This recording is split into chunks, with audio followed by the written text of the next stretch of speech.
Bismillahirrahmanirrahim. Alhamdulillah wassalatu wassalamu ala Rasulillah wa ala alihi wa sahbihi ajmain, amma ba'd. Hadis yang pertama dalam kitab Al-Arba'un An-Nisa'iyyah karya Syekh Muhammad Ibn Shakir Asy-Syarif hafizahullahu ta'ala. Babun qararul mar'ah fi baitiha khairun laha minal khuruj walau ilal masjid. Bab menjelaskan tentang diamnya seorang wanita di rumahnya itu lebih bagus daripada keluar rumah sekalipun pergi ke masjid. An Ibnu Umar radhiyallahu anhuma qala Rasulullah sallallahu alaihi wasallam la tamna'u nisa'akum al-masajid wa buyutuhunna khairun lahunna. Dari Abdullah bin Umar radhiyallahu anhuma, dia berkata, baginda Nabi sallallahu alaihi wasallam bersabda, la tamna'u nisa'akum al-masajid. Janganlah kalian menahan wanita-wanita kalian untuk pergi ke masjid. Wa buyutuhunna khairun lahunna. Dan rumah mereka lebih bagus bagi mereka. Hadis sahih yang diriwayatkan oleh Al-Imam Abu Dawud dan Al-Imam Ibnu Khuzaimah. Rasulullah sallallahu alaihi wasallam begitu gigih dalam mengajarkan kebaikan kepada umatnya.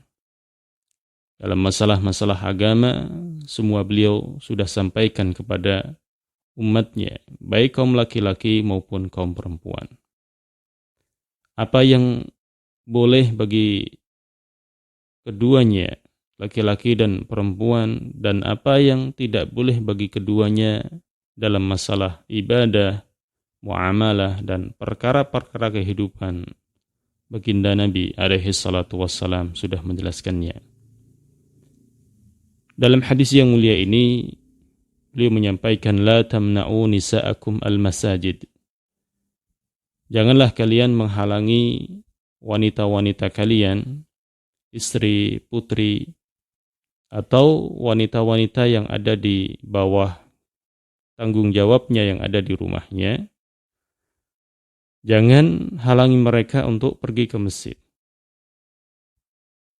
Ini adab bagi seorang ayah, seorang suami apabila ada dalam sebuah keluarga untuk pergi ke masjid dalam rangka salat berjamaah atau menghadiri kajian, itu diperbolehkan dengan adab-adab yang syar'i. Seperti yang pertama, menutup aurat.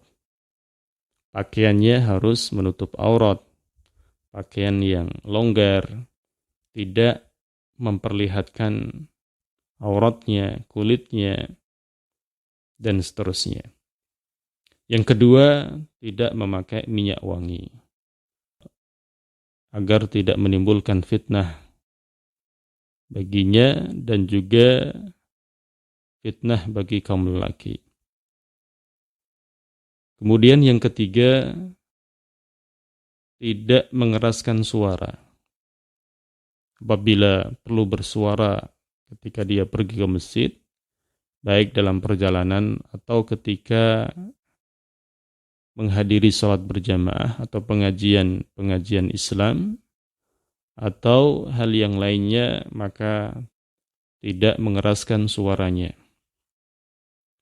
Kemudian yang keempat, tidak memperlihatkan perhiasan yang dia bawa. Sekalipun membawa perhiasan, tapi tidak diperbolehkan memperlihatkan kepada orang lain. Ini adalah adab-adab syar'i ketika seorang pergi keluar dari rumahnya. Entah itu pergi ke masjid, pergi ke pasar, atau hal-hal yang lain yang mengharuskan dia keluar dari rumahnya. Kemudian Rasulullah SAW melanjutkan, wa buyutuhunna khairun lahunna. Dan rumah mereka itu lebih bagus bagi mereka. Jadi diamnya seorang wanita di rumah lebih afdal daripada keluarnya seorang wanita. Karena seorang wanita apabila keluar, apalagi tidak menutup aurat dan melanggar adab-adab yang dianjurkan oleh agama, maka ini akan menimbulkan madarat bagi dia sendiri atau madarat bagi kaum laki-laki. Maka yang lebih bagus adalah di rumahnya. Bahkan sekalipun dia pergi ke masjid, salatnya seorang wanita di rumah lebih afdal daripada salatnya di masjid. Sampai-sampai dari ulama ada yang mengatakan sekalipun pergi ke Masjidil Haram atau masjid yang lain. Dalam hadis yang mulia ini terdapat faedah yang mulia, yaitu fadlu qararil mar'ah al-muslimah fil bait. Kemuliaan berdiamnya seorang muslimah di dalam rumahnya.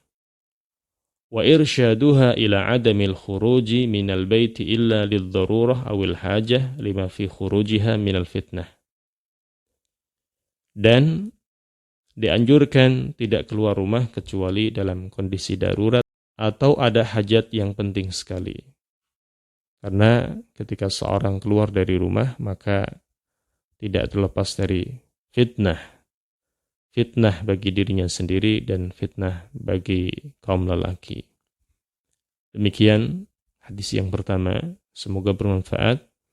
Semoga para istri kita dan putri-putri kita, ibu kita, semuanya menjadi wanita-wanita salihah, wanita yang teguh dengan ajaran Allah Subhanahu wa taala dan nasihat-nasihat dari baginda Nabi sallallahu alaihi wasallam. Wassallallahu wasallam ala nabiyyina Muhammad. Wassalamualaikum warahmatullahi wabarakatuh.